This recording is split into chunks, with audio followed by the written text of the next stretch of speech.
एक मुलाकात के खास एपिसोड में आपका फिर से स्वागत है। हमारे साथ इस बार हैं, देख रहे हो विनोद फेम, दुर्गेश कुमार जी। नमस्कार। हमारे जो दर्शक देख रहे हैं उन्हें यह बता दूं कि दुर्गेश जी इन दिनों आईटीएम विश्वविद्यालय ग्वालियर में हैं और अपनी फिल्म लापता लेडीज़ और पंचायत 3 के प्रमोशन के लिए यहाँ आए हुए हैं। आइए उनसे बातचीत करते हैं। स्वागत है सर आपका आईटीएम विश्वविद्यालय ग्वालियर में।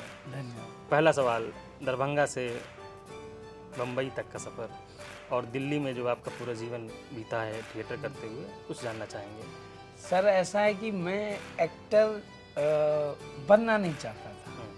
मेरे बड़े भाई हैं डॉक्टर शिव शक्ति, वो केमिस्ट्री के टीचर हैं +2 स्कूल में गांव में ही।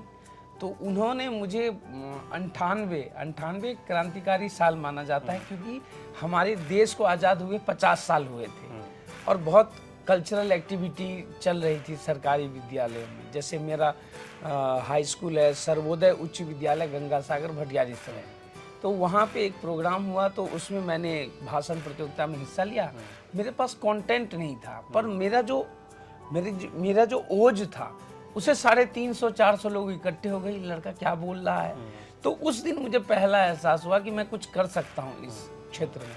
और वही साल था जब सत्या आई थी। तो सत्या जब आई थी तो मेरे भाई ने, मेरी बहनों ने देखा और उन्होंने बोला दुर्गेश तुम्हें भी एक्टिंग में ट्राई करना चाहिए। तो वो उस समय मैं 10th कर रहा था। फिर 10th करने के बाद मैंने +2 किया मैथमेटिक्स से। फिर उसके बाद मैं IIT का एग्ज़ाम देने दिल्ली आया और वहीं मेरा भाई रिसर्च करके रखा हुआ था कि इसको थिएटर में डालूंगा। तो उसने मुझे 9 दिसंबर को मैंने IIT का एग्ज़ाम दिया और 11 दिसंबर को एक उद्देश्य थिएटर ग्रुप ज्वाइन किया और 2002 में मैंने पहला शो किया ताजमहल का टेंडर, जिसमें एक चपरासी का कैरेक्टर करता था और वो 5-6 फरवरी 2002 को हुआ 45 दिन के वर्कशॉप के बाद। और तब से मैं थिएटर रेगुलर करता। गुरु जानना चाहते हैं, थिएटर के गुरु कौन है और आम जीवन के गुरु कौन है आपके? मेरे थिएटर के गुरु तो सबसे पहले अजय कटारिया जी हैं जो मेरे पहले गुरु रहे। उसके बाद मैंने बहुत लंबे समय तक काम करने के बाद जो अनुभव किया वो कला को समझने में मुझे एक हमारे गुरु हैं रॉबिन दास जी जो मेरे गुरु हैं और 1976 पास आउट हैं। उन्हीं के बैचमेट हैं रंजीत कपूर जी, वो भी हमारे गुरु रहे हैं। और उन्हीं के बैचमेट हैं बहुत प्रसिद्ध एक्टर पंकज कपूर जी। तो उनके अभिनय से मैं प्रभावित होता रहा हूँ। तो मैं वर्तमान समय में अपना गुरु, जिनसे मेरी हर बात पर, हर सवाल पर बातचीत होती है, वो है प्रोफेसर रॉबिन दास जी। बिल्कुल। थिएटर को आपने अपना कर्म चुना है और उसके बाद फिल्मों में कैसे इंटरेस्ट जग गया और फिल्मों में कैसे चले गए आप? जी, मैंने रॉबिन दास सर जी के साथ 1 साल फेलोशिप किया चेखव के नाटकों के ऊपर, जिसमें चेखव के नाटकों में स्त्री पात्रों का क्या महत्व है ये था। मैंने साल भर पढ़ा, फिर मैं लगा कि पैसे की थोड़ी दिक्कत हो रही थी तो मैं national school of drama repertory company join किया। वो करने के बाद मुझे वहीं पर एक शाम मैं घूम रहा था तो मेरा एक दोस्त है जो एक प्रोडक्शन में एज ए गेस्ट आर्टिस्ट था, आकाश डब्बास, जिसने मुझे एक ऑडिशन के लिए बुलाया। वो आमिर खान की फिल्म थी पीके। तो एक इम्प्रोवाइज सीन करवाया मुकेश छाबड़ा जी ने, तो हमने किया। और फिर उस फिल्म में तो मेरा नहीं हुआ, लेकिन मुझे उसी ऑडिशन से एक फिल्म मिली इम्तियाज़ अली जी की हाईवे, जो कि 21 फरवरी 2014 को आई थी, जिसमें मेरा एप्रिसिएशन हुआ। तो वहाँ से मेरा फिल्मों का रास्ता। बिल्कुल। और अब फिल्मों से आते आते आप वेब सीरीज़ का एक चमकता चेहरा हैं। देख रहे हो विनोद जैसे संवाद आज जो है हर बच्चे के मोबाइल पर गूंज रहे हैं, देख रहे हैं उन्हें। पंचायत से जुड़ी कुछ कहानियाँ आप हमें बताइए जो दर्शक अभी शायद नहीं सुने हैं कहीं पर। जी, मैं अब पंचायत तो आने वाली है, 28 मई को आएगी। तो मेरा ये कहना है कि पंचायत इतनी बड़ी वेब सीरीज हो जाएगी, ये ऐसा प्रोजेक्ट है, ये मुझे पता नहीं था, कतई पता नहीं था। पर कास्टिंग बे के एक असिस्टेंट हैं नवनीत रांगा, उन्होंने मुझे एक फोटोग्राफर के रोल के लिए बुलाया था, जो कि एस्पिरेंट के राइटर हैं, उन्होंने वो पार्ट किया। फिर उन्होंने कहा कि उसमें एक छोटा सा पार्ट है भूषण का, क्या आप करेंगे? मैंने बोला जरूर करेंगे। फिर मैंने यही अपना सीहोर में फ्लाइट से भोपाल आया, भोपाल से सीहोर शूट किया और उसी रात मैं निकल गया। वो सीन था 2 बच्चे हैं मीठे की, उससे ज़्यादा बाबा सीन। तो 1 दिन का शूट किया। फिर सेकेंड सीजन में मेरा रोल बढ़ गया, वो मैंने 20 दिन शूट किया और अभी थोड़ा कॉन्फिडेंशियल है, थर्ड पार्ट में कुछ अच्छा देखने को मिलेगा। बहुत बहुत हम लोग इंतजार भी कर रहे हैं कि शांति समझौता पूरा होगा या नहीं जी, होगा। जी। पंचायत से जुड़ी बहुत सारी कहानियाँ आती हैं, उसमें लोग कहते हैं कि जिस तरीके के संवाद इसमें रखे गए हैं वो अटैच करते हैं, लोगों से जुड़ते हैं। तो शूटिंग के समय में और आम जीवन में कैसा लगा कि क्या ऐसा ही गाँव होता है, ऐसा ही समाज होता है, ऐसी ही पंचायत हम देखते हैं समाज में? सर मैं भी गांव से ही हूँ, मेरे गांव का नाम है मोतीपुर, जो कि अलीनगर प्रखंड में पड़ता है, दरभंगा जिला में, बिहार में। तो ऐसा होता है गांव में। और जो इसके राइटर हैं उन्होंने बहुत लंबे समय तक रिसर्च किया, वो भी बिहार से ही हैं, चंदन जी। चंदन कुमार जी। तो वो जो टेक्सचर है, वो जो डायलेक्ट है, वो जो घटनाएं हैं, घटनाएं मतलब ये नहीं कि मारा पीटी या एक्शन या प्यार मोहब्बत, घटनाएं टेक्स्ट में, घटनाएं संवाद में, ये जो है ये उन्हीं का ढूंढा हुआ है। और मैं मानता हूं कि 80% पंचायत हिट होने में चंदन कुमार जी का ही योगदान। बिल्कुल बिल्कुल।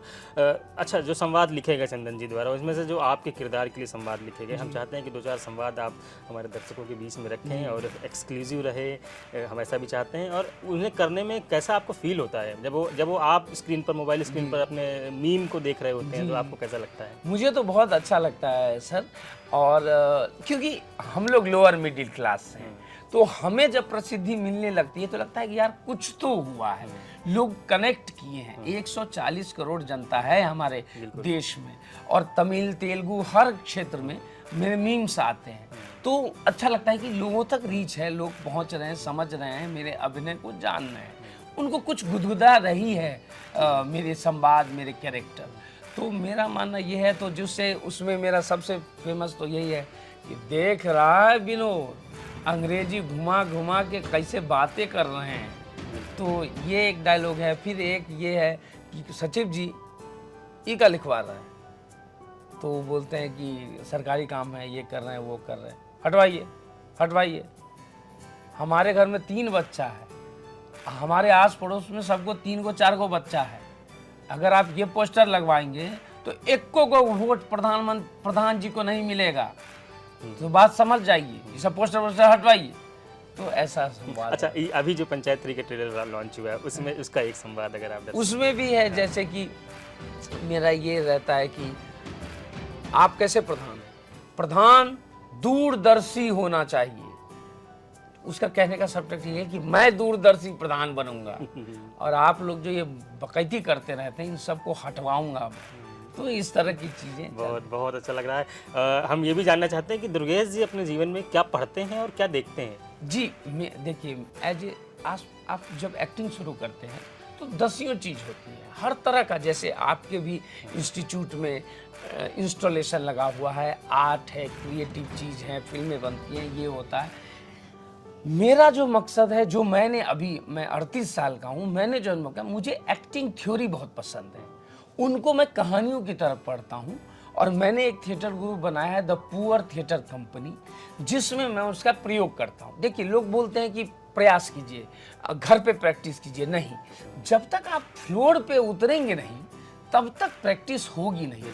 इस मामले में मैं आपके यूनिवर्सिटी को बहुत महत्व देता हूँ कि अब बहुत रचनात्मकता है, बहुत अच्छे अच्छे स्पेस देखे मैंने। तो मैं ये कहना चाहता हूँ कि फ्लोर पे उतरिए, कीजिए और तब अनुभव कीजिए कि आपके अंदर क्या बदलाव आ रहा है। बिल्कुल, आप बीते 2 दिनों से ITMS विद्यालय ग्वालियर में हैं। मैं जानना चाहता हूं और आपकी फीलिंग, जो आपने अनुभव किया है इस कैंपस के बारे में, और छात्रों के लिए क्या संदेश होगा, वो हम आपसे जानना चाहते हैं। मैं बोल रहा हूँ, ये मैं जितना घूमा हूँ, मैं जितना नॉर्थ इंडिया घूमा हूँ, ये एक बेस्ट संस्था है। यहाँ पर जो बातें हुई हमारी, आपकी और सीनियर लोगों से, एक क्रिएटिव माहौल है। हमें बच्चों को एक क्रिएटिव माहौल देना है, न कि किसी पक्ष के उसमें ले जाना है। हमें उन्हें छोड़ देना है कि आप क्या ढूंढना चाहते हैं। हमें उन्हें प्रतिभाशाली से प्रतिभाशाली व्यक्तित्वों के साथ उठना बैठना सिखाना है और मेहनत करना। और सबसे बड़ा मकसद मुझे लगता है पढ़ना, शांति से पढ़ने का माहौल बनाना। यही हम चाहते हैं। बिल्कुल। तो देख रहे हो विनोद, कैसे बहुत कम शब्दों में आपने बड़ी बात हमारे सामने रखी है। हम चाहेंगे कि आपकी फिल्म 28 मई को रिलीज़ हो रही है, वेब सीरीज़ पंचायत 3। आप सभी अपने नेटफ्लिक्स में जब आप उसे देखेंगे तो आप पाएंगे कि छोटे से गांव से निकलकर मुंबई तक का सफ़र कैसे तय किया, और उसमें बहुत सारे संघर्ष दुर्गेश जी ने झेले हैं। एक व्यक्ति जो सोचता है कि मैं कुछ और बनना चाहता था, इतने पारिवारिक प्रेशर झेलने के बाद भी वो थिएटर को अपना कर्म चुना आपने, और फिर इंडस्ट्री में जाकर के आपने संघर्ष भी किया। तो आपको बहुत शुभकामनाएं आपकी फ़िल्म के लिए, आपकी वेब सीरीज़ के लिए। हम उम्मीद करेंगे कि आपकी फ़िल्म हिट हो और हम पंचायत के कम से कम 5 जो सीज़न हैं वो हम ज़रूर देख पाएंगे। आपने हमसे बात की, इसके लिए बहुत धन्यवाद। बहुत बहुत धन्यवाद।